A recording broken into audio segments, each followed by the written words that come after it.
practically speaking, we find our destiny in a horizontal development, which has to do not just with God, but has to do with our relationship with others.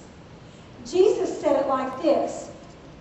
In Mark chapter 12, verses 30 and 31, he said to his disciples that the greatest commandment is this, that we are to love the Lord our God with all of our heart, with all of our soul, with all of our mind, with all of our strength. That's the vertical development. And then he said to them, and the second commandment is this, you must love your neighbor as yourself. And he made it clear that in fact, he said there are no other commandments other than these two commandments. And what he was saying by that was he was basically saying that the whole of God's law, the 10 commandments, are summed up into two. Love God with all your heart, your soul, and your mind.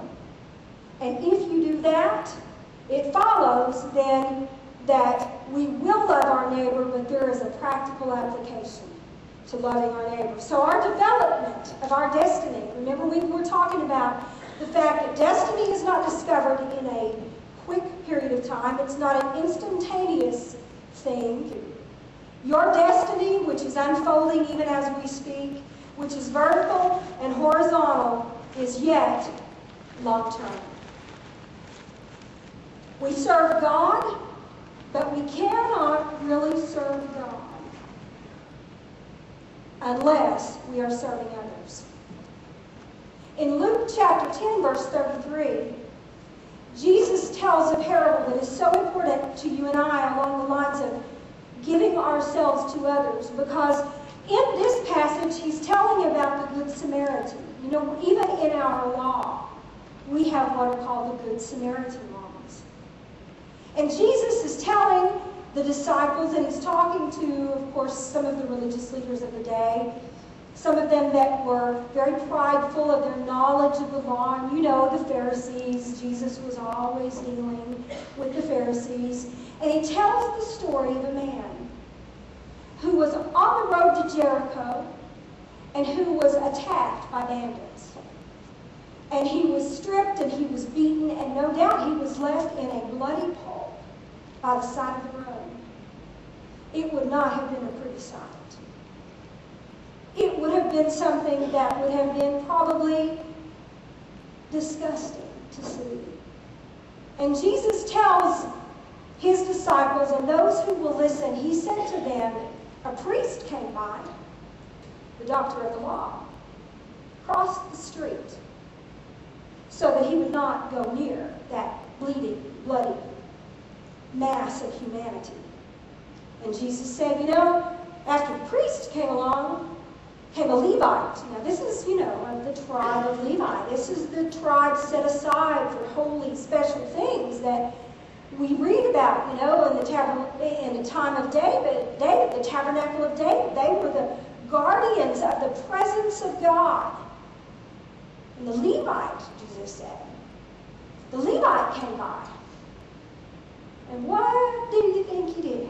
He did the same thing that the priest did. He crossed the street so that he wouldn't get his hands dirty, so that he would not get infected with the problems of humanity that happened to be lying on the side of the road. And then, what happens? This lesser than Samaritan comes by. You want to know who is my neighbor? Jesus is saying to the doctor of the law, well, listen up, buddy. The Samaritan that you despise and that you look down upon and that you think is so much lesser than you, the Samaritan saw the man. And he went over to the man. And he not only called 911 and stood back from afar, he touched the man. He bandaged the man. He picked him up. He put him on his own horse or donkey. He took him to a place, he took him to an inn and made sure that he was cared for, and he even left money for the man to have whatever length of stay that he would need in order to be healed and to be whole.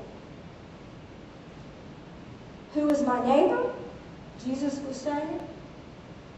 You see, in this, what Jesus was really saying is that our destiny is only discovered vertically, horizontally, but it's discovered when we first begin to look with the eyes of destiny.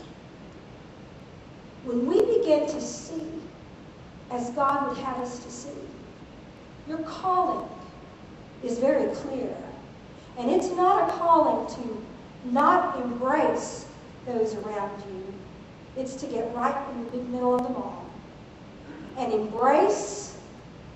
Do the same thing Jesus said when he said, well, what do you have? Where is your life? Who do you see? Where do you go? What do you do? Who do you pass by that you might not see or that you might not want to embrace?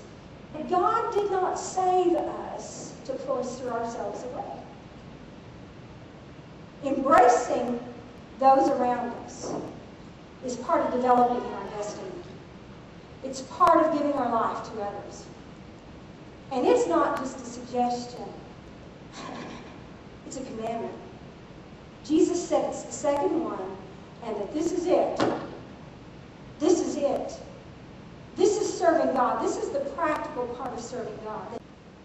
So I am saying to you tonight that you are surrounded by a cause. That God is saying, I want you. Just like he said to the disciples, you feed them. God is saying to us tonight, you do it.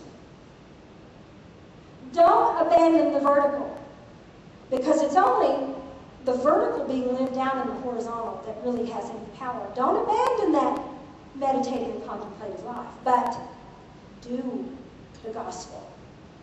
Do the work of the ministry. That's what the church is to do. Be what I have said you are to be.